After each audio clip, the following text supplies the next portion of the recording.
जनसत्ता संपादकीय गति 110 शब्द प्रति मिनट। Be ready. 3, 2, 1 स्टार्ट। हर राजनीतिक दल और हर सरकार दावा करती है कि वह भ्रष्टाचार कतई बर्दाश्त नहीं करेगी। कुछ भ्रष्ट अधिकारियों और कर्मचारियों के खिलाफ कड़ी कार्रवाई कर यह संदेश देने का भी प्रयास करती हैं कि वे भ्रष्टाचार के खिलाफ सख्त बरत रही है, मगर आज तक किसी भी सरकार के समय ऐसा उल्लेखनीय उदाहरण नहीं मिलता जिसमें भ्रष्टाचार न हुए हों। हर सरकार के समय छापे पड़ते हैं, भारी मात्रा में नकदी और गैरकानूनी रूप से जमा संपत्ति जब्त की जाती है। कुछ दोषियों को सलाखों के पीछे भी डाला जाता है, मगर उनसे शायद सबक कोई नहीं लेता। यही वजह है कि हर बार भ्रष्टाचार के आंकड़े कुछ बढ़े हुए दर्ज होते हैं। अंतर्राष्ट्रीय सर्वेक्षणों में भारत वर्षों से भ्रष्टाचार के मामले में कुछ अग्रणी देशों की कतार में खड़ा नजर आता है। अगर सचमुच सरकारें भ्रष्टाचार मिटाने को लेकर गंभीर होती तो शायद यह सूरत काफ़ी पहले बदल चुकी होती, मगर आज स्थिति यह है कि प्रवर्तन निदेशालय और आयकर विभाग जहां भी हाथ डालता है वहीं से सैकड़ों करोड़ों की नकदी, जेवर, बहुमूल्य वस्तुएं बरामद होती है। कन्नौज के एक व्यापारी और नोएडा के एक पूर्व अधिकारी के घर पड़े छापे इसके उदाहरण हैं। झारखंड की खनन सचिव के ठिकानों से मिली नकदी इसका ताज़ा उदाहरण है। पैरा। कुछ विभागों की तो पहचान ही भ्रष्टाचार की वजह से बनी हुई है। खनन विभाग उनमें से एक है। झारखंड में कोयला और दूसरे खनिजों की खदानें बहुत हैं। उनके अधिकारी और ठेकेदार किस तरह मिलीभगत करके धोखाधड़ी करते रहते हैं, यह किसी से छिपा नहीं है। ऐसे में वहाँ के खनन सचिव के बेदाग होने पर शायद ही कोई भरोसा करे। यूपीए सरकार के समय कोयला खदानों के आवंटन में भारी अनियमितता के आरोप लगे थे। उसमें संलिप्त लोगों को लेकर जांच अब तक चल रही है। उसी संदर्भ में झारखंड की एक खनन सचिव के घर पर छापे पड़े। इसके अलावा झारखंड को एक जिले में मनरेगा के कोष से गैरकानूनी तरीके से पैसे की निकासी की शिकायत थी। उस सिलसिले में भी भारी नकदी की बरामदगी हुई है। कोयला खदानें उत्पादन में अपने लक्ष्य को पूरा नहीं कर पा रही हैं। उन्हें निजी हाथों में सौंपने की कोशिशें भी फलीभूत नहीं हो पा रही। ऐसे में जब वे भ्रष्टाचार में डूबी रहेंगी तो भला उनकी उत्पादकता को लेकर कितनी उम्मीद की जा सकती है।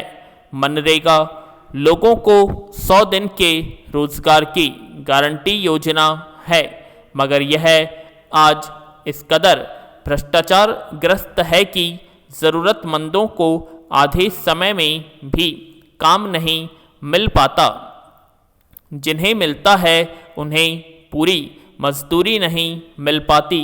पैसा बिचौलिए और फर्जी लोग डकार रहे हैं। पैरा। भ्रष्टाचार किसी भी देश की तरक्की में सबसे बड़ा बाधक है।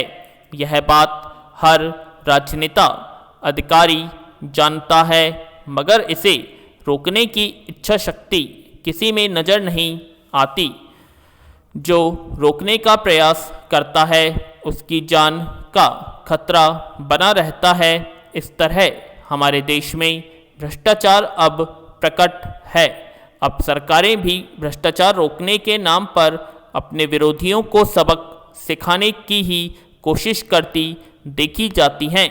इसी तरह भ्रष्टाचार एक स्वाभाविक प्रक्रिया की तरह स्वीकृत हो चला है।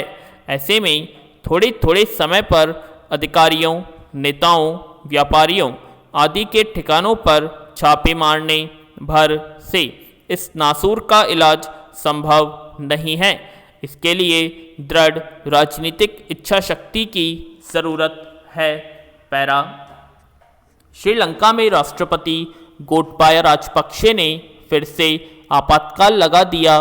5 हफ्ते पहले भी देश में आपातकाल लगाया गया था, पर भारी जनविरोध को देखते हुए कुछ ही दिन में इसे हटा भी लिया था।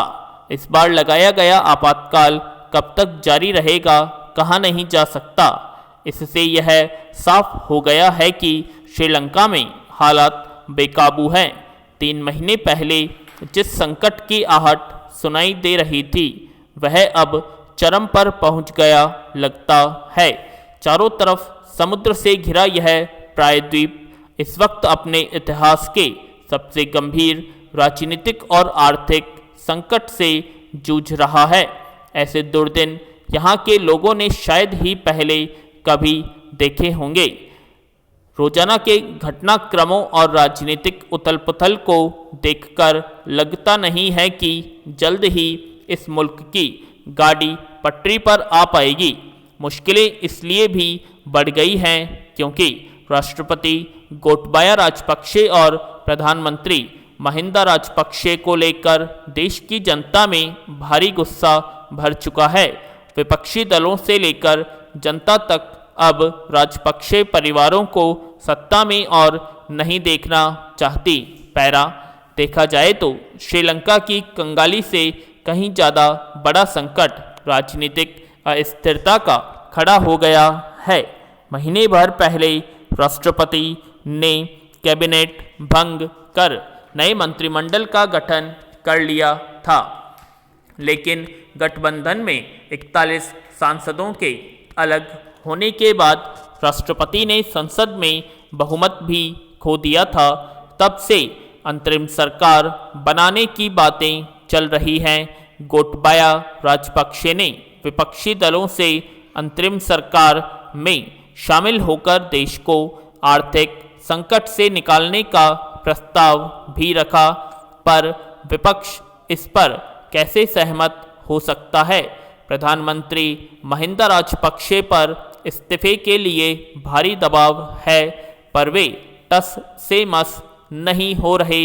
उन्होंने विपक्ष के सामने नया पैंतरा यह चल दिया कि वे सरकार छोड़ने को तैयार हैं, बशर्ते अंतरिम सरकार इस बात की गारंटी दे कि वह सत्ता में आते ही देश को आर्थिक संकट से निकाल देगी। श्रीलंका के मौजूदा संकट की जड़ यही है।